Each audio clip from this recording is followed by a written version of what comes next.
Sejam bem-vindos novamente à Nova Máquina do Tempo. Estamos aqui de novo com o professor Luiz Eugênio para o segundo bloco da nossa conversa. Quero dizer para vocês que se vocês gostam dessas conversas, se inscrevam no canal e liguem ali as notificações, né? Porque eu ainda vou ter muitas outras entrevistas desse tipo. E indo direto para a nossa segunda questão, professor, o senhor trabalha com a área de administração do SUS e uma das coisas, o senhor comentou no bloco anterior sobre um problema crônico de subfinanciamento que tende a ser agravado. E é uma das grandes questões do SUS, sem dúvida. Mas uma outra questão que me preocupa é a questão da gestão do SUS, da administração do SUS. E eu não sei se eu estou errado em dar tanto enfoque a isso, mas uma das coisas que me preocupa é a presença de muitos cargos comissionados, de indicações, que se conectam à tradição brasileira que se ficou convencionado chamar de patrimonialismo, quer dizer, de uso privado da coisa pública, gestores que nem sempre são pessoas com qualificação técnica para a gestão, ocupando esses espaços com conchados políticos e tudo mais. E esse me parece um problema grave, mas meio óbvio, pelo menos para mim. Mas, além desse problema, queria que comentasse um pouco sobre esse, e além desse problema, quais seriam outros problemas graves e que precisam ser enfrentados na gestão do SUS?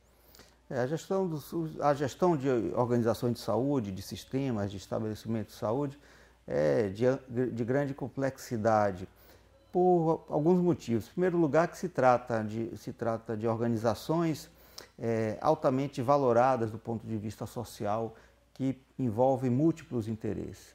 São organizações, além disso, cujos objetivos não são claramente definidos, que são também múltiplos e às vezes são contraditórios. Veja, o conjunto de pessoas interessadas, envolvidas com a gestão, com a administração, com o funcionamento do sistema de saúde, tem interesses diferentes e às vezes contraditórios. Se a gente pensar os políticos, a mídia, os trabalhadores da saúde, os usuários dos serviços de saúde, os fornecedores de insumos para o serviço de saúde, todas essas pessoas têm interesses relacionados ao sistema de saúde que às vezes são conflitantes. Enfim, então isso estabelece uma arena em que o gestor de saúde se vê necessariamente premido por múltiplas pressões vindo de vários lugares. E pressões antagônicas, pressões que apontam diferentes. Se ele favorecer exatamente. Um segmento, o outro vai se tornar um adversário até político. Exatamente. Então, conseguir gerir nesse contexto não é simples. Um terceiro aspecto, as organizações de saúde, elas envolvem múltiplos processos de trabalho. Então, se você pensar no hospital, tem um setor de hotelaria, que é igual à gestão de um hotel, tem um setor de nutrição, que é igual à gestão de empresas, de fábrica de alimentos ou de restaurantes, etc. Você tem um setor de cuidado de saúde, que exige outras dinâmicas de gestão. E tem uma coisa que é muito específica do setor saúde, que contribui para essa complexidade, que é o fato do bom funcionamento de qualquer serviço de saúde depender essencialmente da garantia da autonomia do profissional de saúde. Ou seja, o profissional de saúde precisa ter respeitado a sua autonomia para decidir a conduta a ser tomada frente a um caso de saúde apenas com base em critérios sanitários. Então, é o problema de saúde daquela pessoa ou daquele grupo populacional que o profissional atende que deve orientar as suas decisões. Ora, essa autonomia profissional faz com que as organizações de saúde sejam necessariamente descentralizadas.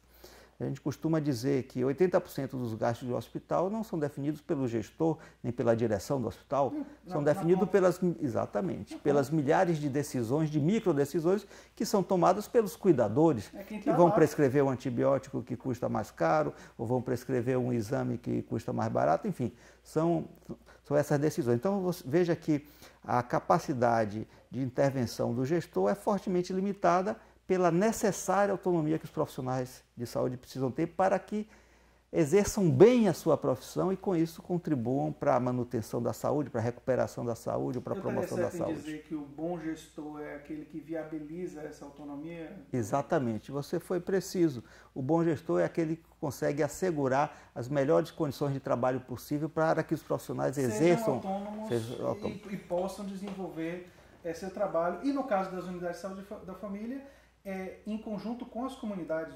Não só das unidades de saúde da família, em qualquer serviço. Em qualquer serviço, hospitais. Exatamente. E você falou de uma palavra importante, de autonomia. Eu me lembrei que em um dos filmes que normalmente a gente exibe para os alunos, né, de política de saúde, tem um personagem, é um ator, mas ele participa do filme, e ele diz assim, que uma das críticas que ele faz ao problema dos hospitais públicos é que, mas o hospital público, uma das coisas que a gente mais precisa é de autonomia de gastos, para a gente poder fazer uns gastos de forma autônoma e não ter que transitar uma burocracia muito grande para poder... Essa burocracia, ela muitas vezes existe porque há um interesse em que seja sucateada a coisa pública para que ela seja privatizada ou que vá para uma organização social.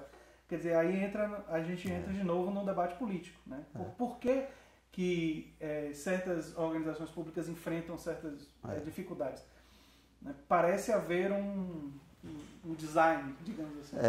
Esse é outra desafio da gestão das organizações de saúde, aliás, de qualquer tipo de organização, é que não há um modelo único de gestão que possa ser aplicado. Então é muito ruim quando o gestor, quando qualquer setor defende, imagina, é uma ilusão de que um modelo que deu certo em determinado contexto, em determinada situação, vai se aplicar.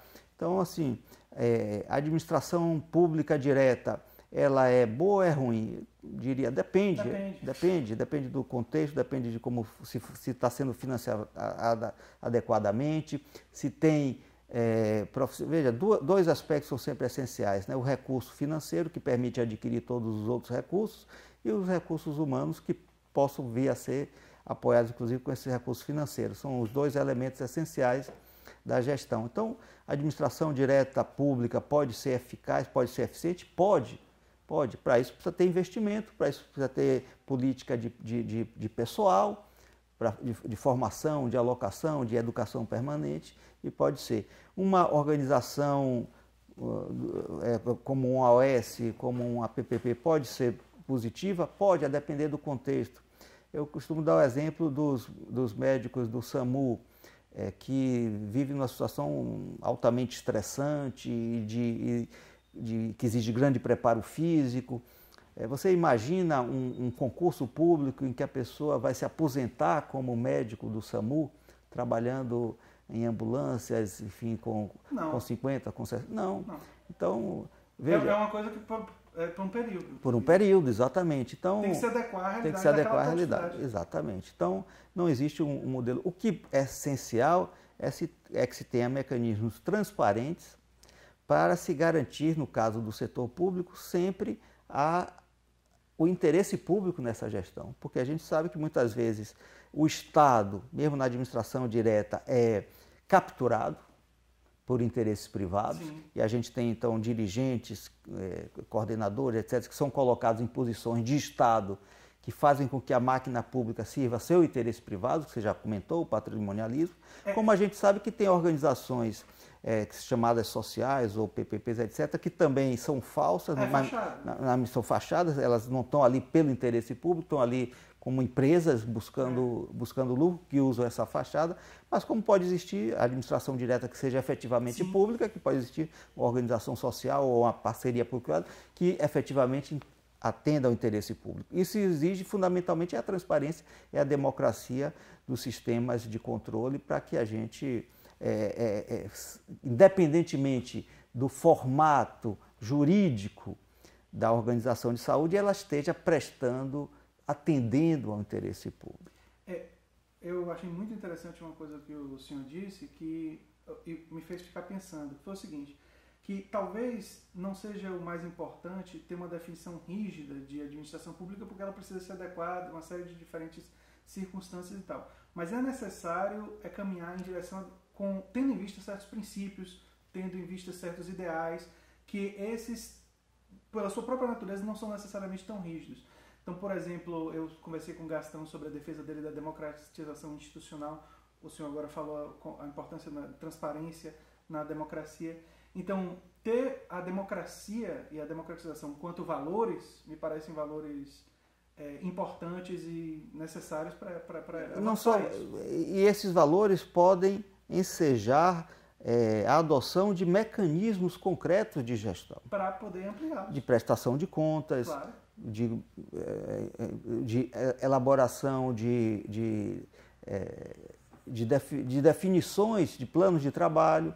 Ou seja, o gestor precisa ter compromisso com a população, compromisso com os trabalhadores, e isso pode ser exigido através de mecanismos. De mediação. Exatamente. Então, tem um mecanismo de mediação. Exatamente. Esses segmentos da população.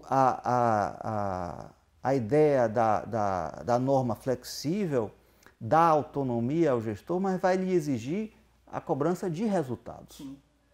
Então é isso que pode melhorar, ou seja, a administração pública, de modo geral, hoje está amarrada por normas burocráticas que acaba tolhendo a capacidade de ação do gestor sem estar avaliando, sem estar preocupada com a produção de resultados. O importante é cumprir a norma, independentemente de que se o cumprimento dessa norma está resolvendo o problema de saúde da população ou não. Um equívoco, exatamente, que é um dos problemas que a gente tem hoje na administração pública da saúde. Parece uma gestão muitas vezes feita para evitar processo. Tipo, Exatamente. Eu não quero ser processado.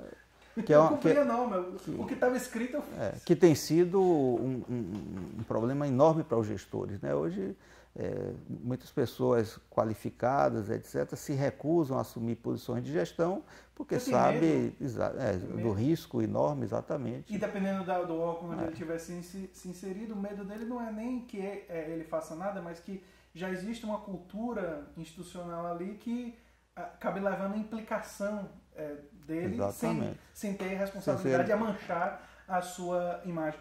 E você tocou num ponto que eu acho muito interessante e que tem outras implicações, que tem a ver até com a grande política, porque a ausência de quadros num país como o Brasil, nós estamos sofrendo, eu já estou introduzindo um pouco questões do terceiro bloco, mas é assim mesmo, a gente não fica preso ao bloco. Mas nós estamos vendo no Brasil, não sei se o senhor concorda comigo, uma dificuldade muito grande de ter quadros de pessoas progressistas. Não digo que não tenha, mas o número de quadros de qualidade não me parece muito grande.